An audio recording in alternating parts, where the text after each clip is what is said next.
সাবেক স্বরাষ্ট্র প্রতিমন্ত্রী লুৎফুজ্জামান বাবর ১৭ বছর পর কারাগার থেকে মুক্তি পেয়েছেন।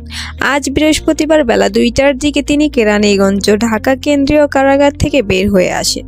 এই সময় কারাফটকে অপেক্ষমাণ নেত্রকোনা থেকে আসা তার সমর্থক ও বিএনপির নেতা কর্মী তাকে ফুলের মালা দিয়ে বরণ করে নেন।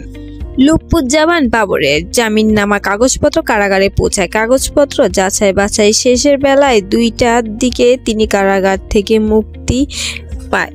আদালত ও কারাগার সূত্রে জানা গিয়েছে, আজ সকাল ৯টার দিকে লুৎফুজ্জামান বাবরের চট্টগ্রামে ১০টি ট্রাক অস্ত্র চোরাচালানের ঘটনায় অস্ত্র আইন করা মামলায় যাবজ্জীবন সাজা থেকে উচ্চ আদালতে খালাস পাওয়ার চিঠি কেন্দ্রীয় কারাগারে আসে। আগে গত ১৮ ডিসেম্বর ১০টি ট্রাক অস্ত্র চোরাচালানের ঘটনায় বিশেষ ক্ষমতা আইনের মামলায় মৃত্যুদণ্ড সাজা থেকে তিনি খালাস পান।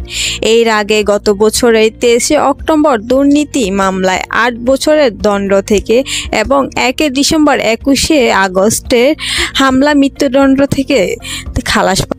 এছাড়াও বিচারাধীন ৮টি মামলা থেকে ইতিমধ্যে তিনি জামিন পেয়েছেন।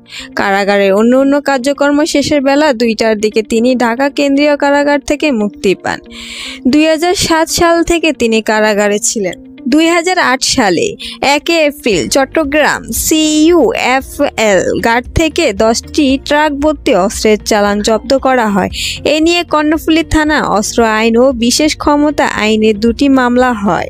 মামলা ২০১৪ সালে ৩০ জুলাই চট্টগ্রাম মহান দায়রা জজ আদালত এবং বিশেষ রায় দেওয়া হয়।